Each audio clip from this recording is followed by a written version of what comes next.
दोस्तों, आज मैं आप लोगों को एक बहुत ही दिलचस्प कहानी सुनाऊंगी जिसका नाम है परियों के देश में। अगर इससे पहले आप मेरे चैनल पर नए हैं तो प्लीज़ मेरे चैनल को सब्सक्राइब करें, मेरे वीडियो को लाइक और शेयर करें। तो आइए कहानी को सुनते हैं। जावेद खान और कमल दोनों बहुत अच्छे दोस्त हैं। दोनों की खूब बनती है। जावेद खान कमल को बहुत अच्छी अच्छी कहानियाँ सुनाया करता था। जावेद खान एक पान की दुकान करता था। कमल अक्सर उसकी दुकान पर जाकर बैठा करता था और दोनों खूब बातें करते। जावेद कमल को बहुत अच्छी अच्छी कहानियाँ सुनाता था। एक एक दिन ठंड की शाम में कमल जावेद खान की दुकान पर पड़े एक स्टूल पर बैठ गया। उस समय वहां पर जावेद खान का छोटा भाई अनिल भी मौजूद था। कमल कहने लगा, जावेद खान, आपने जिसके बारे में हमें कल बताया था, तो क्या वह सबसे असाधारण विवाह था? अनिल कहने लगा, यह एक परी की कथा थी। ऐसे ही सभी कहानियों का अंत सुखद होता है। ऐसा नहीं है हुजूर, कोई कहानी कभी समाप्त नहीं होती है। और खुशी एक ऐसी चीज है जो आती है और चली जाती है। यह इंद्रधनुष की तरह दुर्लभ है। इसी समय दुकान पर एक आदमी आता है। उसका नाम शशि है। वह कहने लगा, तो क्या राजकुमार और बाद में राजकुमारी बन जाने वाली बंदरिया के साथ कुछ और हुआ था? बहुत सी बातें हैं, जावेद खान ने कहा। सब लोग पास आकर इकट्ठा हो जाओ। मैं आग जलाता हूँ, नहीं तो तुम सबकी हड्डियां जकड़ जाएंगी। जावेद खान ने आग जलाया और सब लोग पास आकर इकट्ठा हो गए। तब जावेद खान उन सभी को परी की कहानी सुनाने लगा। जावेद खान ने कहा, अन्य राजकुमार जल्दी ही अपने सबसे छोटे भाई के अच्छे भाग्य से ईर्ष्या करने लगे और उसे गिराने के लिए चालें चलने लगे।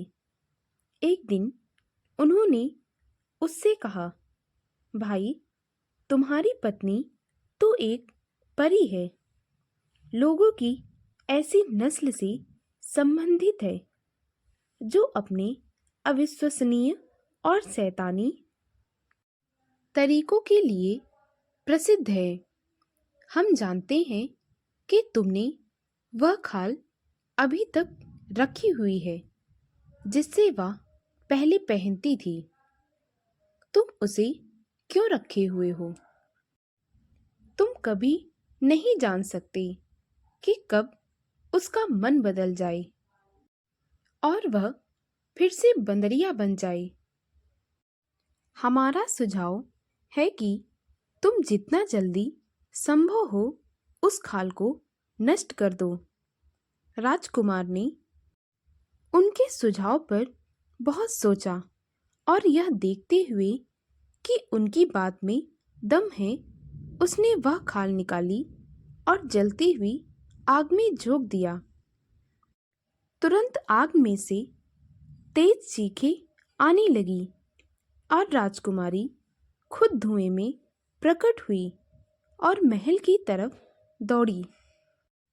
उसके बाद राजकुमारी अपने साथ जो जो लाई थी, बाग, महल और हर वह चीज जो अपने साथ लाई थी, एक साथ गायब हो गए। यह सब देखकर राजकुमार का दिल टूट गया।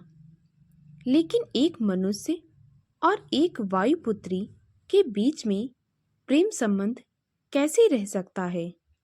राजा ने कहा, वह हवा से आई थी और उसी में गायब हो गई। उसके लिए विलाप मत करो। फिर भी राजकुमार को इससे कोई सांत्वना नहीं मिली और एक दिन सुबह वह जल्दी नगर से निकल पड़ा और इस उम्मीद में उस पुराने बरगद के पेड़ के पास पहुंच गया जहां उसे वह राजकुमारी मिली थी। वह उस बरगद के पास इसलिए गया था कि कहीं से शायद उसे राजकुमारी के बारे में कोई सुराग मिल जाए, लेकिन पेड़ भी वहां से गायब हो चुका था। कई दिन और कई रात जंगल में बिताई और वहीं पर जंगली फलों को खाकर, जंगली पोखरों में पानी पीकर और खुले आसमान के नीचे सोकर वह गांव में भटकता रहा। हर दिन वह नगर से दूर जाता गया। ऐसा करते करते वह नगर से बहुत दूर निकल गया। एक दिन वह एक ऐसे आदमी के पास आया जो एक टांग पर खड़ा था और चिल्ला रहा था, एक बार मैंने तुम्हें देखा था, एक बार आओ और प्रकट हो जाओ। राजकुमार यह सब देखकर बहुत हैरान रह गया। फिर वह उस आदमी के पास गया और उससे पूछा कि क्या बात हुई थी। तो एक टांग पर खड़े आदमी ने जवाब दिया, मैं इन जंगलों में शिकार कर रहा था, तब मैंने एक बहुत ही सुंदर स्त्री को यहाँ से जाते हुए देखा था। वह दौड़ी जा रही थी और मेरे पुकारने पर भी नहीं रुकी। मैं उसके सौंदर्य और दुख को देखकर इस प्रकार जड़वत हो गया कि मैं अपने स्थान से हिल भी नहीं सकता।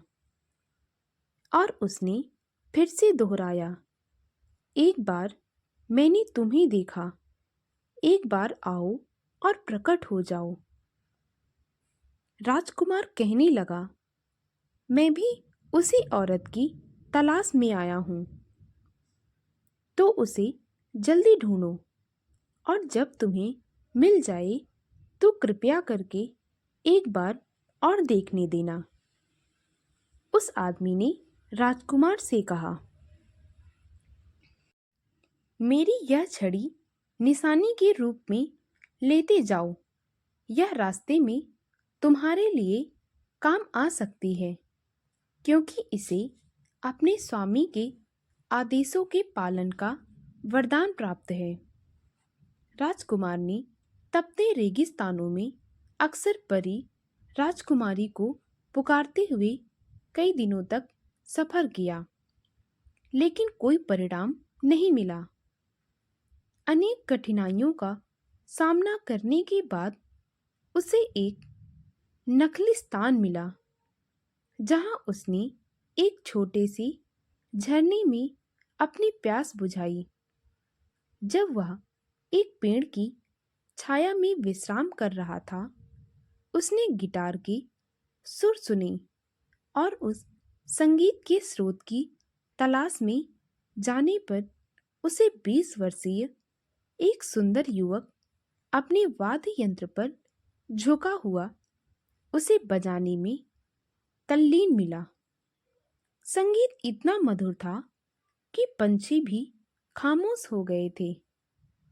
युवक ने बजाना समाप्त किया और एक लंबी सांस ली और कहा, एक बार मैंने तुम्हें देखा था, एक बार आओ और प्रकट हो जाओ।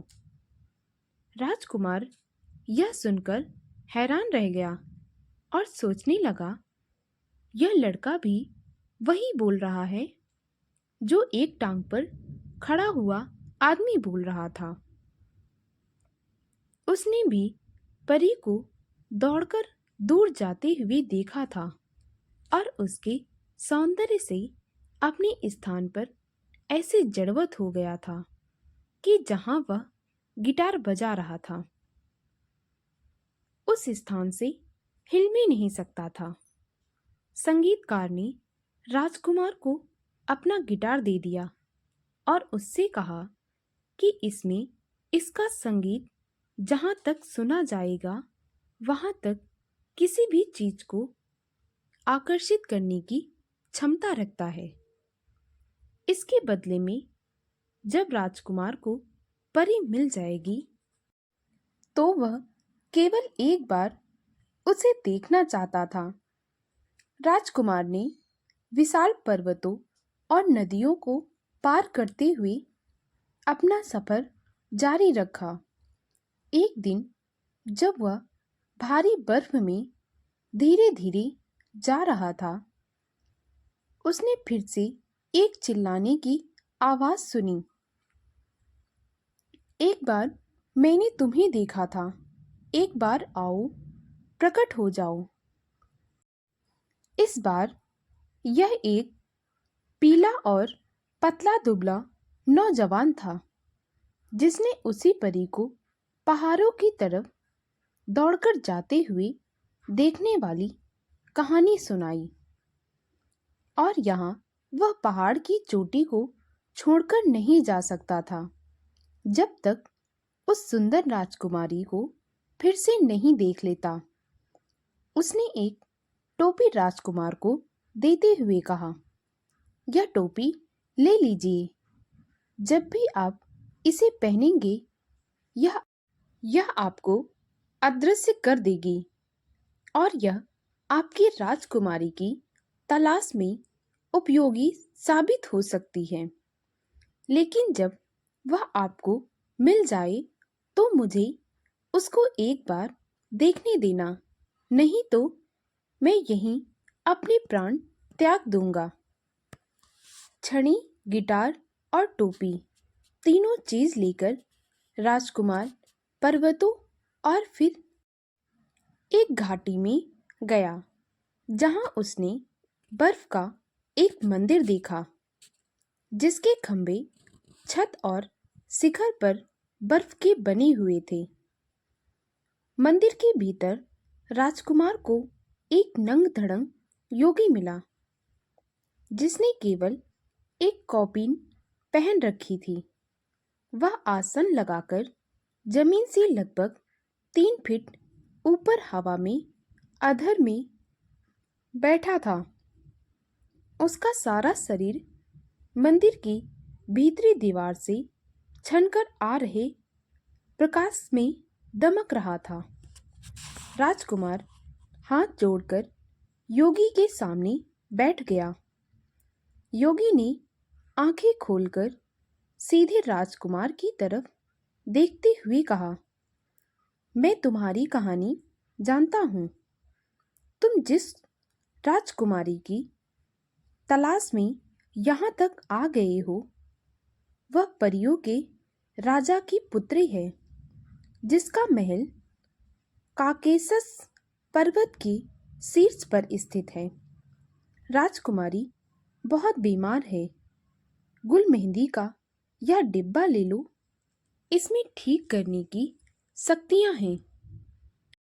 और ये ऊनी चप्पलें जिन्हें तुम पहन लोगे तो तुम जहां जाना चाहोगे तुम्हें पहुंचा देंगी। जैसे ही राजकुमार ने उन ऊनी चप्पलों को पहना वह हवा में ऊपर उठने लगा और फिर बहुत तेजी के साथ पर्वत के ऊपर से परियों के देश की ओर उड़ चला। वह एक बहुत बड़े नगर के बाहर उतरा। वहां टोपी पहनते ही वह अदृश्य हो गया और वह बिना किसी रोक टोक के द्वार में से अंदर चला गया। नगर में मुख्य चौराहे पर राजकुमार ने गिटार बजाना शुरू कर दिया। गिटार से निकलता संगीत इतना मधुर था कि उसे सुनने के लिए सारी परियां आकर चौराहे पर इकट्ठा हो गई। जब राजा को पता चला कि यह गजब का जादूगर उसकी प्रजा को मोहित कर रहा है, तो वह उससे मिलने के लिए बाहर निकला। वह उसके संगीत से इतना प्रभावित हुआ कि वह राजकुमार के सामने अपने घुटने टेक कर बोला, मेरी पुत्री कई महीनों से बीमार पड़ी है। वह विचित्र प्रकार के बुखार से पीड़ित है। उसे ठीक कर दो। मैं आपसे विनती करता हूँ, क्योंकि वह मेरी आंखों की रोशनी है और मेरे बुढ़ापे का सहारा है। मेरी बेटी के सिवा मेरा इस दुनिया में कोई नहीं है। उसके बाद राजकुमार राजा के साथ सोने की एक उड़न खटोले पर, जिसे परियां उठाए हुए थी, महल के अंदर गया। उसे राजकुमारी के कक्ष में ले जाया गया। वहां उसने देखा कि परी गहरी नींद में सोई हुई थी। उसने योगी द्वारा दी गई गुल मेहंदी निकाली और वहां खड़ी सेविका से कहा कि इसे अपनी स्वामिनी के पूरे शरीर पर लगा दे। जैसे ही ऐसा किया गया, राजकुमारी बिस्तर पर उठकर बैठ गई और खुद को बहुत बेहतर महसूस कर रही थी। राजकुमार को देखकर वह उसका नाम लेकर बोलने ही वाली थी कि राजकुमार ने अपने होठों पर उंगली रखकर चुप रहने का अनुरोध किया। जब राजा को पता चला कि उसकी पुत्री एकदम ठीक हो गई है, तो राजा की खुशी का ठिकाना न रहा। वह भागा भागा अपनी बेटी के कक्ष में गया। उसने देखा राजकुमारी बिस्तर पर बैठी हुई है। राजा ने राजकुमार से कहा, आप महान हैं स्वामी जी, आप मुझसे कोई भी उपहार मांग सकते हैं। मैं आपको अपना सारा राज्यपाट देने के लिए तैयार हूँ। राजकुमार ने बिना झिझके फौरन उत्तर दिया, राजा, विवाह में आपकी पुत्री का हाथ। राजकुमार की बात सुनते ही राजा को बहुत क्रोध आ गया और वह सिपाहियों से उस भिखारी को गिरफ्तार करने और जेल में डालने का आदेश दिया। लेकिन राजकुमार ने अपनी टोपी पहन ली और वह सिपाहियों के लिए अदृश्य हो गया तथा अपनी छड़ी को आदेश दिया कि वह सिपाहियों को दूर रखे। जब राजा ने देखा कि वह राजकुमार तो गायब हो गया और उसकी छड़ी सिपाहियों की पीठ पर प्रहार कर रही थी, तो उसने दया याचना की। राजा ने राजकुमार से कहा, मुझे क्षमा कर दीजिए, फिर से मेरे सामने आ जाइए। मैं वचन देता हूँ कि आपको वही मिलेगा जो आप चाहोगे। राजकुमार फिर से प्रकट हो गया और बोला, मुझे खेद है कि मुझे आपके विरुद्ध अपनी शक्तियों का उपयोग करना पड़ा। अब मुझे एक उड़न खटोला दीजिए, जिसे बनाना केवल परियां जानती हैं, और इसे मुझे तथा अपनी पुत्री दोनों को मेरे पिता के राज्य में ले जाने दे। राजा तुरंत अपनी पुत्री को लेकर आया। उसकी सेवा में 3 परियां लगी हुई थी। उन्होंने राजकुमार को एक सुंदर पालकी में बिठाया और पालकी हवा में ऊपर उठकर राजकुमार के देश में उड़ चली। इतना सुनते ही शशि जावेद खान से कहने लगा, अरे जावेद खान, लेकिन एक टांग पर खड़े आदमी और दूसरे जिन्होंने उसकी मदद की थी, उनका क्या हुआ? अरे हाँ, उनके बारे में तो लगभग भूल ही गया था। जावेद खान कहने लगा, लेकिन राजकुमार कुछ नहीं भूला था। वह रास्ते में उन सभी लोगों से उस परी को मिलवाया और उनकी चीजें भी वापस कर दी। वे लोग परी को देखते ही बहुत खुश हो गए और फिर से अच्छी तरह चलने फिरने लगे। थोड़ी देर सोचने के बाद जावेद खान ने कहा, वे वापसी में राजकुमार के साथ उसके राज्य में गए। वहां उन्होंने उन 3 परियों से विवाह किया जो राजकुमारी की दासियां थीं और वे हमेशा खुशी खुशी रहने लगे। अनिल कहने लगा, तो आखिरकार अंत सुखद हुआ। इसके बाद कमल ने पूछा, जावेद खान, यह तो बताओ, उन ईर्ष्यालु भाइयों का क्या हुआ? जहां तक राजकुमार के भाइयों की बात है, जब उसके पिता राजा को उनके द्वारा की गई शैतानी का पता चला तो वह इतना क्रोध में आ गया कि उसने उन्हें उत्तराधिकार से वंचित कर दिया और उन्हें जेल में डाल दिया। परंतु जब इस सब के बारे में छोटे राजकुमार को पता चला तो उसने अपने पिताजी से कहकर अपने बड़े भाइयों को जेल से बाहर निकलवा लिया और उन्हें माफी दे दी गई। इसके बाद उनके लिए उपयुक्त पेंशन भी तय कर दी गई। इसके बाद जावेद खान उठकर खड़ा हो गया और कहने लगा, दोस्तों, अब तुम अपने घर जाओ, काफी रात हो गई है। अगली कहानी फिर किसी दिन सुनेंगे।